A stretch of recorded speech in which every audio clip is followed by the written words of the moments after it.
शांति पृथ्वी शांतिरापः शांतिरौषधयः शांति वनस्पतयः शांतिः देवा शांति ब्रह्मा शांति सर्वं शांति शांतिरेव शांति सामा शांति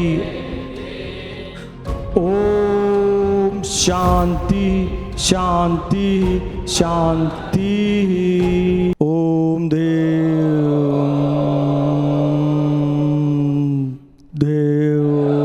शांति अंतरिक्ष शांति पृथ्वी शांतिरापः शांतिरौषधयः शांति वनस्पतयः शांतिः देवा शांति ब्रह्मा शांति सर्वं शांति शांतिरेव शांति सामा शांति ओम शांति शांति शांति। और मैं ये उम्मीद करता हूं कि अब आगे जो बातचीत कही जाएगी किसी की तरफ से वो शांतिपूर्वक दूसरा पक्ष सुनेगा और फिर अपनी बात कहेगा। इसीलिए ये शांति पाठ भी हो गया और कितने बढ़िया तरीके से आपने देखा फैज साहब ने शांति पाठ भी किया। श्रीवास्तव साहब ने ये कहा, श्रीवास्तव साहब ने कहा कि मैं कोई श्लोक नहीं जानता, ये कोई आयत नहीं जानते, लेकिन हमको संविधान, मुमताज जी को भी आप मुमताज जी का चरित्र देख लीजिए। आप देख रहे हैं कि मैं आपसे मुखातिब हूं, अभी उनसे बात भी नहीं कर रहा हूं, लेकिन उनको लगातार बोलते रहने का। आप दवाई क्यों नहीं करवाते अपनी? क्यों? मुंह में आपके कोई तकलीफ है? नहीं भाई, ये कह रहा हूं आप बोलते ये मुंह है कि मानता नहीं वाली बात है आपके साथ। नहीं, मैं चुप नहीं रह सकता। नहीं, जरा आप जरा ये दिखाइए। ये दुर्गंध पसंद करते हैं इसलिए गौशाला बना रहे हैं। अखिलेश यादव को गौशाला से दुर्गंध आती है और ये जो फैज साहब हैं ये गौशाला चलाते हैं, गायों के सेवक हैं। बहरहाल ये क्यों कह रहे हैं ऐसा? क्योंकि अखिलेश एंटी हिंदू हैं, क्योंकि वो कट्टरपंथी मुस्लिमों को खुश करना चाह रहे हैं, या फिर क्योंकि वहां इत्र का इस्तेमाल नहीं होता इसलिए वो ये बातें कह रहे हैं। देखिए, एंटी हिंदू है तो कई बार साबित हो चुका है। राम भक्तों पर गोलियां भी ये चलवा चुके हैं इनके पिताजी, क्योंकि वो कट्टरपंथी मुस्लिमों को खुश कर रहे हैं। बिल्कुल कट्टरपंथी मुस्लिमों को खुश करने के लिए ये काम कर रहे हैं। वोट बैंक की पॉलिटिक्स है। वही 1 साल टोपी लगा के जाओ इफ्तार में, 5 साल मुसलमानों को सारे मुसलमान इनकी बातें सुनते हैं? बिल्कुल इनकी बात नहीं सुनते। इनका जनाधार घट रहा है, इसलिए तिलमिलाहट हो रही है।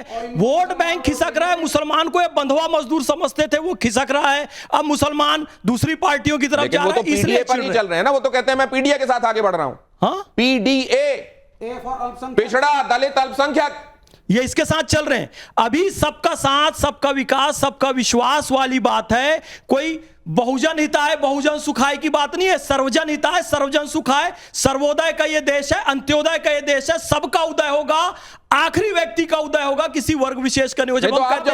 आप जब गाय की सेवा करते हैं, आप जब गाय की सेवा करते हैं तो आपको गौशाला से दुर्गंध आती है? मुझे गौशाला से खुशबू आती है। गौशाला सभी बीमारियों को दूर करने का माध्यम है। गुरुदेव गोपाल मणि जी ने कहा, कहूं देनु निज सृष्टि रचना मेरो मन में शोधक खुशबू आती, बदबू आती, गौशाला जाती क्या है? खुशबू बदबू गए होंगे ना कभी? आप गए हैं गौशाला कभी? आप गए हैं तो वहां खुशबू आती है, बदबू आती है। अरे आपको क्या आता है? के पास गौशाला के नाम पे इत्र लगा के तो आप आए नहीं है। अरे मैं थोड़ा दूर खड़ा हो जाता हूँ। नहीं, वैसे आपको खुशबू आती है, बदबू आती है, और हम सही है हमारे तो ऐसे खुशबू आती है। आप जाते हैं, शरीर से भी बदबू, मुंह से भी बदबू, तशरीफ से भी बदबू, हर जगह से बदबू आ रही है, बदबू आती है। देखिए, मुल्क की तरक्की के लिए जो भी काम करता है उसके जिस्म से उठने वाले उन मजदूरों के पसीने से हमें खुशबू आती है। जो खेतों में मजदूर काम करते हैं, कृषि प्रधान हमारा देश है, उससे तो जिस गाय का दूध पीकर हम बड़े होते हैं, आगे उसी के नाम वहां पर आपको खुशबू, लाल सलाम, वहां तुरंत लाल सलाम हो रहा है। आती है, उससे भी आती है। मुझे गौशाला से भी खुशबू आती है। आप ले आते अपने घर में, आप ले आते हैं गाय अपने घर में, आप अपने घर में। हाँ, गौ माता घूम रही है सड़क पे, कोई देखने वाला नहीं है। ये आपका ले सकता हूं मैं ये? नहीं। अरे एक सेकंड के लिए, नहीं, अरे नहीं, आपको दे दूंगा वो ले लीजिए मैं। उनसे। नहीं वो वाला दीजिए। नहीं, अरे उसमें अरे आप इधर खड़े लाल सलाम कर रहे हैं, वो इसलिए आपको मैं एक बात बताता हूँ, जी। ममता बनर्जी तो आपको भी डिस्काउंट नहीं दे कोई रही बात नहीं, ना है। दे वो दे। कह रही है गेरुआ लाल एक हो गया है। आप कहां पड़े हैं चक्कर उनके कहने से में? कुछ अरे नहीं कहां होता। पड़े हैं चक्कर में आप? देखिए, लाल सलाम तो वहां भी होगा, अंत में लगा दिया ठीक है क्या लाल सलाम, इसमें बोलो लाल दिक्कत सलाम। क्या है? बोलो अग्नि का लाल प्रतीक है सलाम। ये, इनकलाब जिंदाबाद, लाल भगत सलाम सिंह का बोलो। अरे गोली मार दीजिएगा क्या? ये क्या तरीका है? भगवान का सम्मान किया। ये देख लीजिए आप, सौजन्य देख लीजिए, विनम्रता देख लीजिए, बोलो लाल सलाम, ये तरीका है इनका। इसीलिए बंगाल से ऐसे निकाले गए हैं कि अब ढूंढे नहीं मिल रहे हैं। भगत सिंह तक ने ऐसे ही आपका हाल रहा ना विवेक जी। एक सेकंड फैज साहब, तो मेरा रक्त बसंती चोला गाया ना, आप बोलो केसरिया रंग जिंदाबाद बोलो, भगवा रंग जिंदाबाद बोलो, मेरा रंग बसंती चोला का अर्थ क्या होता है? भगवा रंग होता है मौर्यकाल से लेकर राजा ययाति से लेकर भगत सिंह, भारी पड़ गए फैज साहब आप पे। अरे भारी पड़ गए, भारी पड़ गए हो। याद रखिए Bhagat Singh was communist, Bhagat Singh was comrade, Chandrashekhar Azad was comrade, आपको पता ही नहीं है। रंग बसंती चोला आपको याद होगा, एक सेकंड शांति शांति शांति शांति, एक सेकंड एक सेकंड लाल सलाम, लाल सलाम, एक सेकंड, बस बस तुम्हारा भगवा नहीं चलने देंगे। प्लीज। चल रहा भगत सिंह ने कुछ नहीं चलेगा। राजा ययाति से भगत सिंह, अरे आप तो सब खुद भगवान काले के साथ बनते जा रहे रहे। हैं। आखिरकार इतने सब प्रपंचों के बावजूद वक्फ बिल आ रहा है, 370 तमाम प्रपंचों के बावजूद हटाई गई, सीएए तमाम तरह की कॉन्स्पिरेसीज भ्रम फैलाने के बावजूद वजूद में आया, और अब इसी तरीके से वक्फ अमेंडमेंट बिल आएगा और यह तो होकर रहेगा। यह आज की हुकूमत ने स्पष्ट कह दिया है। अब इसके बाद क्या होगा? आने नहीं देंगे। क्या ये लोग इसी तरीके से अराजकता फैलाएंगे? ऐसे ही छाती पीटने का क्रम, बगैर कान को हाथ लगाए कौवा कान ले गया, ये भ्रम आगे भी फैलता रहेगा क्या? आपने फैज साहब क्या देखा, और देश के अधिसंख्य मुसलमान क्या करेंगे? अगर ये देश के अधिसंख्य मुसलमान वही करेंगे। इंस्टेंट ट्रिपल तलाक का स्वागत किया, 370-35 से खत्म हुई उसका भी स्वागत किया, यहां तक कि राम मंदिर बना तो भी किसी ने कोई दंगा फसाद नहीं किया, सीए एनआरसी का भी स्वागत किया। अब वक्फ अमेंडमेंट एक्ट आएगा, उसका मुसलमान स्वागत करेगा, क्योंकि गरीब मुस्लिम मां बहनों को, बच्चों को उनका अधिकार मिलेगा। 1985-86 की तरह ये नहीं कि गरीब मुस्लिम महिला का संसद में कानून लाकर अधिकार छीना था, अब संसद में कानून लाकर उनको अधिकार दिए जाएंगे। फैज की रीडिंग ये है कि जिस तरीके से देश के बड़े फैसलों के साथ हिंदुस्तान का मुसलमान पूरी मजबूती के साथ खड़ा रहा है, वैसे ही एक बार फिर से देखने को मिलेगा, और ये जो एजेंडा चलाया जा रहा है उनके एजेंडे धराशायी होंगे। अब जरा ये देखिए, लेकिन क्या एजेंडे बंद होंगे? इस तरह के लोग इससे कोई इबरत लेंगे? वक्फ बिल के संदर्भ में अब यह बात स्पष्ट है कि जब यह आने ही वाला है, वक्फ बिल का विरोध करने वाले मौलाना नेता असल में यह कर रहे हैं तो उनका हासिल क्या है? मुसलमानों को बहकाते रहना, उनके दिमाग में फितूर डालते रहना, यह उनका मकसद है। मुसलमानों को असल में बचाना चाह रहे हैं वो किसी आने वाली बड़ी विपदा से, या अपनी दुकान बंद होने की परेशानी सबसे ज्यादा है, बस इसी बात का शटर गिर जाएगा, यही होने वाला है। क्या है ये सबसे बड़ी चिंता क्या है?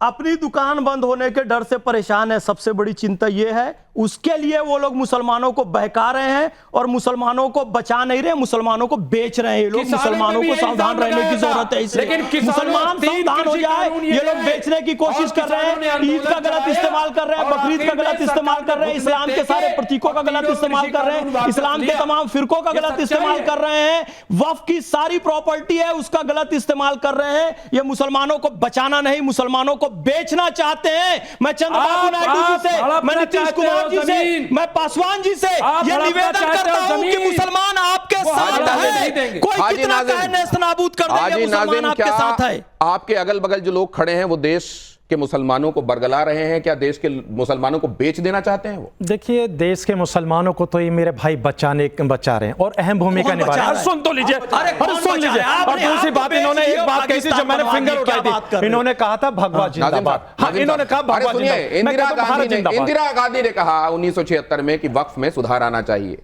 सच्चर कमेटी कह चुकी है कि भाई इसका कुछ करो। कितनी बड़ी प्रॉपर्टी, इतनी बड़ी प्रॉपर्टी के बावजूद बस चंद पैसा आता है, बाकी सब हजम कर लिया जाता है। मुसलमानों की बेवाओं के लिए, पसमानदाओं के लिए, पिछड़ों के लिए क्या किया जा रहा है वो आपको नजर नहीं आ रहा है? हाँ दिनेश जी, देखिए आपके इस सवाल के जवाब में देखिए मैं ये कहना चाहता हूं कि आश्रम की जमीनों की भी थोड़ी सी जांच होनी चाहिए। मठ की भी जमीनों की थोड़ी सी भैया जांच होनी। अपने अरे दामन सुन पे तो दाग लीजिए है ना, बात। उसको आपको दूर पता करके है दुनिया को वॉशिंग मशीन माशरम बनाने में फिर जाते आपको हैं। पता है एक नाज़िम, मौलाना कहता है आपको मंदिरों पता का है, सोना आपको निकालो, पता है, मंदिरों की चांदी आपको निकाल लो, किसी अरे आश्रम- खिलौने जो पैसा है वो तो निकालो। एक आश्रम बताइए आपको अधिकार और नहीं है आपको